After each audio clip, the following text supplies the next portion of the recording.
5 matters in the High Court in 2018, and search underway for men missing at sea. Regionally, Haiti officially has a new prime minister. Internationally, founder of WikiLeaks arrested and brought to court in London. And in sports, Cricket West Indies announces Floyd Reifer as new West Indies head coach amid selection shakeup. We'll have the details of these and other stories after this message.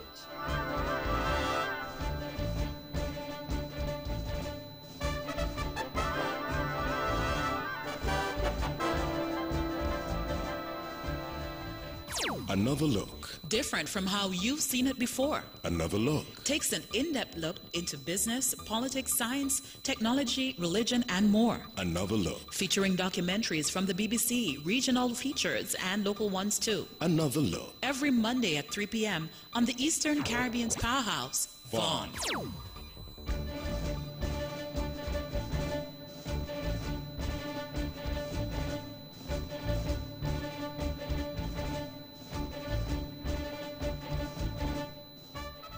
Welcome back. Another national news in detail. The Team Unity government has been involved in a number of cases against public servants in which the court has ruled in favor of the public servants. Recently, the court has also ruled against government in 2 high-profile cases, one against the former Prime Minister Dr. Venerable Denzil Douglas and a senior customs officer Mr. Leon Natal Nelson. Speaking at the Prime Minister's press conference on Tuesday, 9th April, Attorney General and Minister of Justice, the Honorable Vincent Byron Jr., spoke to the extent of the government's involvement in the courts. The government last year did over 265 matters. And that, of course, includes the civil primarily. We're not talking about the criminal matters. In a wide range of factors. So we go to court every day, and I have a very hard-working staff. They currently have a complement of some 6 counsel who do this work. Attorney General and Minister of Justice, the Honorable Vincent Byron Jr. Authorities here in St. Kitts and Nevis are actively searching for 2 men reportedly missing at sea. The men were reported missing today. The Coast Guard, along with other vessels, are reportedly searching at sea for the men. The 2 men, Carlos Tejeda and Vincent Lorenzo, nationals from the Dominican Republic, were last seen on Wednesday at 10 a.m. Agencies in the surrounding islands have been informed and asked to be on the lookout for the 2 men. The VON Newsline will bring to you more on this story as it develops. The Nevisian public was today given an update on the much talked about Penny's Recreational Park during a stakeholders meeting organized by the Ministry of Tourism and the Nevis Island Administration. The initiative, which came on stream some 5 years ago, is a collaborative effort between the government of St. Kitts and Nevis and the Republic of China, Taiwan. The construction of the park is expected to cost over $2 million. The meeting was chaired by Acting Permanent Secretary in the Ministry of Tourism, Mr. John Hanley, who was accompanied by consultant for the development of the park and Taiwanese representative, Mr. Vincent Lai. During the course of the meeting, Mr. Lai presented the plan for the 14-acre facility to those in attendance and provided a detailed explanation about the functioning and the accommodations of the facility. But when is the construction of the park expected to begin? Based on the timeline that we discussed with the Taiwanese technical mission, we would like to have groundbreaking July or August of this year, if all goes well, if we don't have any setbacks. So it may appear a bit ambitious, but that is what we're working towards. As I said, so far we have worked on plans, and the only stage that we have to complete in terms of the design is your feedback as stakeholders. So based on your feedback, we may have some tweaks, but once we have completed the process of getting the feedback from the stakeholders and the design is substantively complete, then as Mr. Lai indicated, a 3D model, a real model will be created, and that's going to take about a month or 2. In terms of the duration of the construction and the preparation of the site, etc., that is estimated to be completed in around 2021. Acting Permanent Secretary in the Ministry of Tourism, Mr. John Hanley. Questions were also asked about the awarding of contracts for the construction work that will be done at the park. This was Mr. Point in time, Hanley's the response. focus is on finalizing the design and drafting a memorandum of understanding between the government of China and Taiwan. And At the stage of the drafting of the Memorandum of Understanding, at that point, then decisions will be made as to how the contract would be awarded, how the tenders will be put out, etc., and what level of collaboration there would be in the actual design process between the government of Nevis and the government of Taiwan. Acting Permanent Secretary in the Ministry of Tourism, Mr. John Hanley. The St. Kitts Division of the Royal St. Christopher and Nevis Police Force are investigating an attempted robbery which took place in Newtown. According to reports from the force, the incident took place during the evening hours of Wednesday, 10th April 2019. It is reported that nothing was stolen during the incident and no one was injured. Police is asking anyone who may have any information relating to this incident to contact the Crime Stoppers Unit or their nearest police station. The critical role of the linesman in strengthening Caribbean communities will be under focus at the annual Linesman Rodeo and Tools Symposium, coordinated by the Caribbean Electric Utilities Corporation, CARELEC, in collaboration with St. Kitts Electricity Services Limited. The 2019 symposium, which is scheduled to run from Monday, April 15th to Thursday, April 18th, and culminating with a rodeo on Saturday, April 20th, 2019. The three-day symposium will be held under the theme Caribbean Linesman, Creating Connections, Strengthening Communities. The activity is expected to build capacity among linesmen, supervisors, and line workers through a range of methods which include presentations, teaching modules, and practical skill-building activities, and a technical tour of the electric utility plant in St. Kitts. The rodeo provides a platform for linesman technicians to represent both themselves and their utility through various competitive pole climbing events which challenge them to safely demonstrate skill under pressure with agility and accuracy. The event is open to utility companies, family members of utility workers, the public, and independent power producers. Speaker of the National Assembly of St. Kitts and Nevis, the Honorable A. Michael Perkins, recently led a delegation to the Inter-Parliamentary Union IPU Assembly, which was held in Doha, Qatar from April 6 to 10, 2019. The other members of the delegation were the Honorable Vance Amory, member for Nevis 10, and Mrs. Sonia Body Thompson, Clerk of the National Assembly. The theme for the general debate of the conference was Parliament as Platforms to Enhance Education for Peace, Security, and the Rule of Law.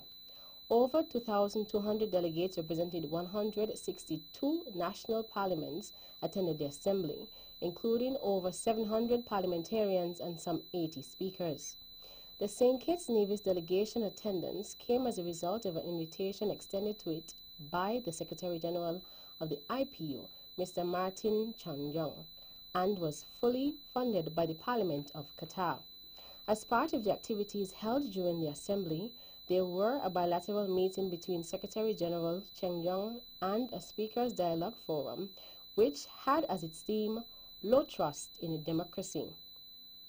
In the meeting with the Secretary General Chong Gong, amongst the matters discussed was an invitation for St. Kitts and Nevis to become a full member to the IPU. It was agreed by all that this, among other benefits, would allow the Federal Parliament to receive parliamentary support as it works towards enhancing the way business is conducted in the Parliament. And finally, St. Kitts and Nevis is among 18 Caribbean countries represented at the historic launch of the U.S. Caribbean Resilience Partnership Ministerial in Miami, Florida. At the two-day ministerial hosted by Deputy Secretary of State John J. Sullivan, leaders are expected to discuss new opportunities for collaboration to enhance the region's preparedness and response efforts. The launch of the U.S. Caribbean Resilience Partnership Ministerial comes on the heels of a meeting United States President Donald Trump held last month with a select group of Caribbean leaders at his Mar-a-Lago resort in Palm Beach, Florida. The Caribbean Disaster Emergency Management Agency, and the Regional Security System are also attending the event. Senior officials from several U.S. departments, agencies, and offices will attend the event, including the Miami-based U.S. Southern Command, the U.S. Agency for International Development, the Federal Emergency Management Agency, the Federal Aviation Administration, and the U.S. Geological Survey. That's the national news segment. You can visit our website at www.vonradio.com or check us out on Facebook at VON Radio or our VON Radio YouTube channel for these and other stories. News from across the region is next.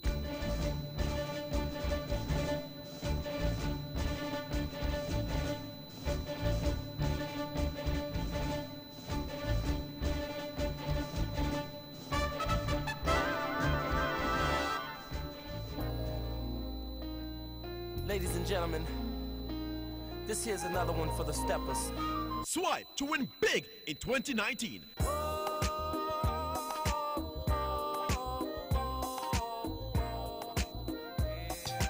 That's right, the Bank of Nevis Limited is once again giving you, our valued customers, a chance to win big. Just swipe or use your Bond Visa credit card for US $100 for a chance to win a cruise for two, an iPhone XS, or a grocery dash at Best Buy Supermarket. Say what? Sign up for a Bond Visa credit card and automatically be entered for a chance to win. This offer ends August 31st, 2019. So tell your friends and family to swipe to win big with the Bank of Nevis. The Bank of Nevis Limited, improving the quality of life. Like us on Facebook or follow us on Instagram.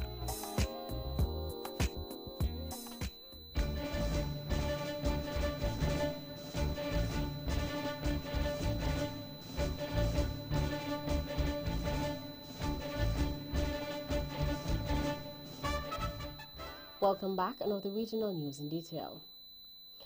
Prime Minister Jean-Michel Lapin is the man chosen to be Haiti's interim prime minister after Jean-Henri Sient and his cabinet were ousted last month. President Jovenel Moïse announced on Twitter on Tuesday that Jean-Michel Lapin has been appointed Sient's successor. Lapin, a former Culture and Communications Minister, was one of three people being considered for the post and was selected after Moïse's consultations with the presidents of the Chamber of Deputies and the Senate. Lapin must now choose his government before going to the Chamber of Deputies and the Senate to have his program ratified. He took over the number 2 spot in government on an interim basis on March 21st, 3 days after the Chamber of Deputies voted in favor of removing Sient. Out of Jamaica. Consumer and business confidence in the economy have recorded increases for the first quarter of 2019. The Consumer Confidence Index was 177.5 points compared to the 175.5 points in the fourth quarter of 2018, while the Business Confidence Index increased to 151 points. The Survey of Consumer Confidence and the Survey of Business Confidence were undertaken by Market Research Services on behalf of the Jamaica Chamber of Conference, JCC. Managing Director of Market Research Services, Don Anderson, said consumers' expectations for the jobs was at the heart of the surge in consumer confidence. In addition, the index was driven by consumers' views on government initiatives as well as the observations of ongoing infrastructural changes. Out of Trinidad. Caribbean Airlines has announced the proposed start of a non-stop service between Kingston, Jamaica and Barbados from April 15th, subject to government approval. Once given the green light, the service will operate every Monday and Friday, departing Kingston at 2:50 p.m. and arriving in Barbados at 6:25 p.m. The flight will then depart non-stop to Kingston at 7:25 p.m. The launch of this twice-weekly non-stop service between Kingston and Barbados, subject to government approval, is in direct response to feedback from our valued customers. The airline business is about providing a service that our customers want, and this flight is a welcome addition to our network to serve their needs, said Gavin Madeira, Caribbean Airlines Chief Executive Officer. CEO of the Barbados Tourism Marketing, William Billy Griffith, is hopeful that the additional 300 seats that the new Caribbean Airlines service from Jamaica will bring will boost arrivals from the neighboring Caribbean islands. And finally, out of Cuba. The new Magna Carta of the country, which was endorsed last February 24th, was proclaimed yesterday at an extraordinary session of the National Assembly of People's Power, ANPP. The event took place at the Havana Convention Center 150 years after the approval of the Constitution of Guamaro by the first government of the Republic in arms. In accordance with the ideas of the President of the Councils of State and Ministers, Mr. Miguel Diaz-Canel, the ANPP should prepare to carry out from now on a broad legislative exercise and implement in the shortest possible time all the laws that reinforce the Magna Carta. The new Magna Carta, submitted to a broad and participatory popular consultation from August 13th to November 15th, 2018, has among its great achievements the continuity of conquests of the revolution, such as free education and health, recognition of effective citizenship, and broadening the range of rights, among many others. Endorsed with the positive vote of over 6 million voters, the Constitution has 229 articles, 11 titles, 2 special provisions, 13 transitional provisions, and 2 final provisions. That's it for Original Stories. Stay with us for news from around the world.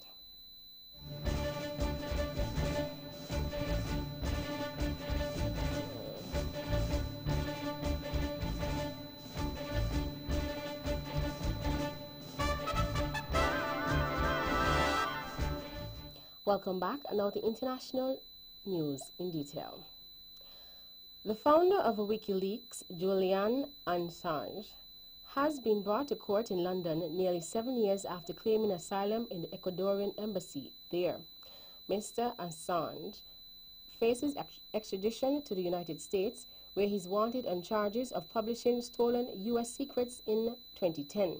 The BBC's James Landell reports. The bearded WikiLeaks founder was arrested, handcuffed, and then half-carried by police officers out of the front door into a van and taken to a central London police station. The police said he'd been arrested not just for failing to surrender to the court 7 years ago, but also in relation to an extradition request by the United States authorities. Mr. Assange had long feared extradition to the US after his organization revealed hundreds of thousands of secret US diplomatic documents. But today, the Ecuadorian authorities withdrew his asylum, claiming Mr. Assange had breached the conditions and allowed the police to enter the embassy. The British human rights lawyer Geoffrey Robertson, who has represented Mr. Assange in the past, criticized Ecuador's decision.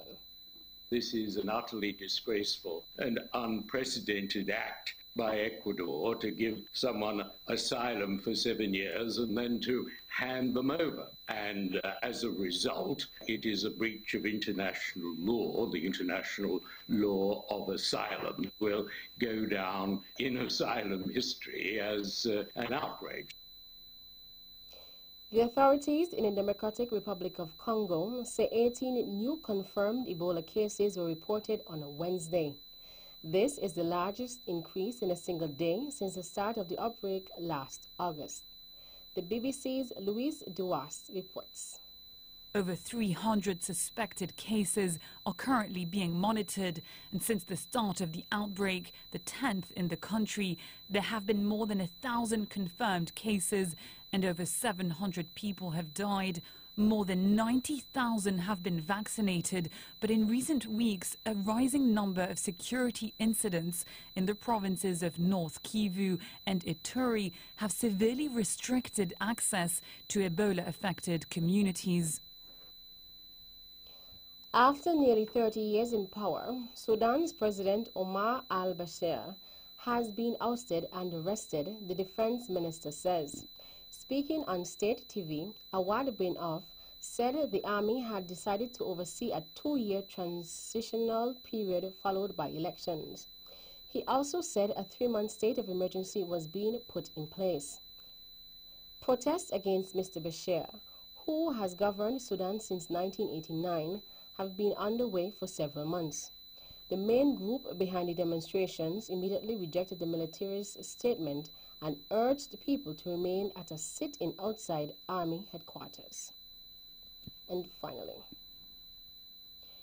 tens of millions of Indians have voted on the first day of a general election that is being seen as a referendum on Prime Minister Narendra Modi. Indians in 20 states and union territories cast their ballots in 91 constituencies. The 7-phase vote to elect a new lower house of parliament will continue until 19th May. Counting day is 23rd May. With 900 million eligible voters across the country, this is the largest election ever seen. Some observers have billed the vote as the most important in decades, and the tone of the campaign has been acrimonious. That brings us to the end of our news segments. The latest in sports is next.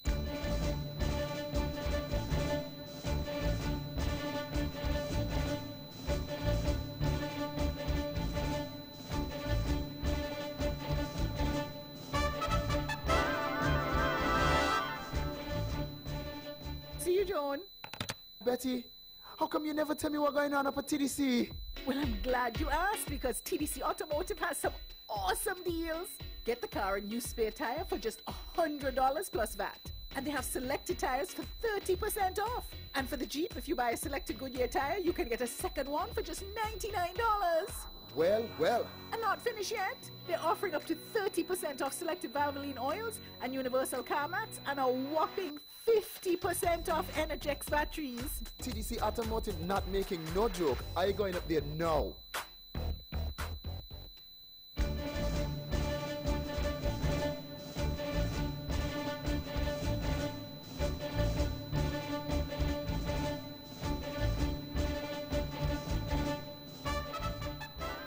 Welcome back. Another sports in detail. West Indies head coach Richard Pybus has been replaced months after he was appointed as one of several reforms announced today by new Cricket West Indies president Vicky Skerritt. Floyd Weaver has been confirmed as interim head coach, a role he previously filled on West Indies' tour to Bangladesh last year. The entire selection panel has also been replaced, with Robert Haynes replacing Courtney Brown as interim head of selectors.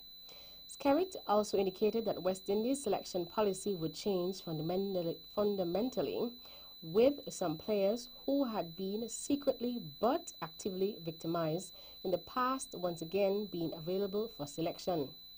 He also suggested that West Indies would favor homegrown coaches going forward, with a policy that stipulates that 4 out of every 5 backroom staff members must be of West Indies origin. Skerritt was elected president of Cricket West Indies in March, beating the incumbent Dave Cameron by a margin of 8-4. In athletics, the IAAF has revealed it conducted and has now closed an investigation into its own president, Lord Coe, over whether he misled MPs about when he first found out about corruption and doping allegations. The investigation by athletics governing body Ethics Board started in September 2018. It found no evidence such that there is any realistic prospect that any disciplinary case could be established that Lord Coe intentionally misled the parliamentary committee. In a statement, the Ethics Board revealed that Coe explained that his PA had failed to read his attachments on a key email he received, and that the PA supported this version of events. The investigation followed a report last year by the Digital, Culture, Media and Sport DCMS Select Committee, which concluded that answers Coe had given to it during an evidence session in 2015 relating to when he first learned about corruption and doping allegations were misleading. In basketball,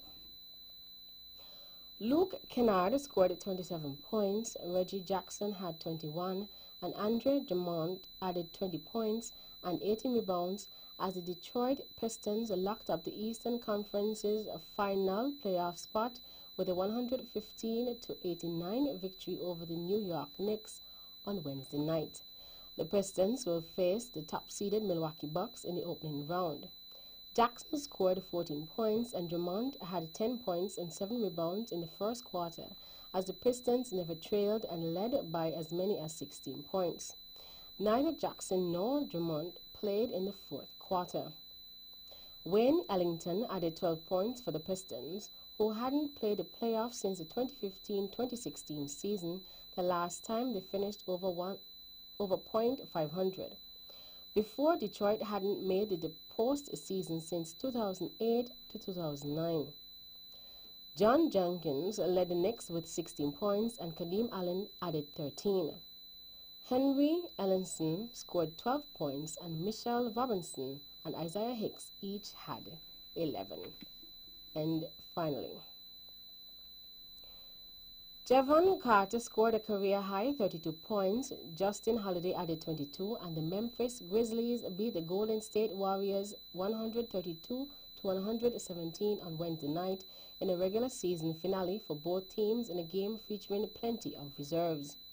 Golden State Warriors entered the game with its playoff position set atop of the Western Conference and sat most of its stars, either by plan or as it be a precautionary after Stephen Curry tweaked his ankle in Tuesday's night's win at New Orleans. Curry, along with Draymond Green, DeMarcus Cousins, and Sean Livingston, took Wednesday night off. Memphis shot 62% in the first half and carried an 86-68 lead into the break. The Grizzlies' 86 points led a franchise record for a half. That's it for sports. The general weather forecast is next.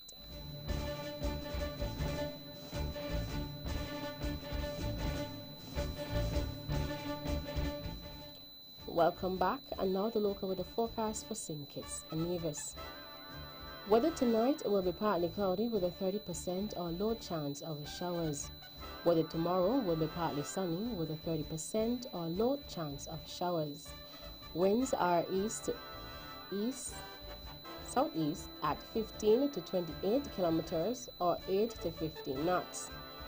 Seas are 1.5 to 1.8 meters or 5 to 6 feet. Sunrise tomorrow will be at 5:58 a.m. And that's her Wrap Up the Mid News package for today, Thursday, 11th April 2019. Before we go, let's take a look at the headlines once again. Nationally, government involved in over 265 matters in the High Court in 2018, and search underway for men missing at sea.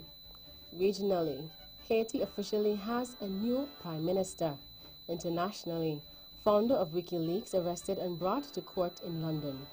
And in sports, Cricket West Indies announces Floyd Weaver as new West Indies head coach amid selection shake-up. On behalf of the rest of the news team, I am Tashan Tyson, wishing you a pleasant evening.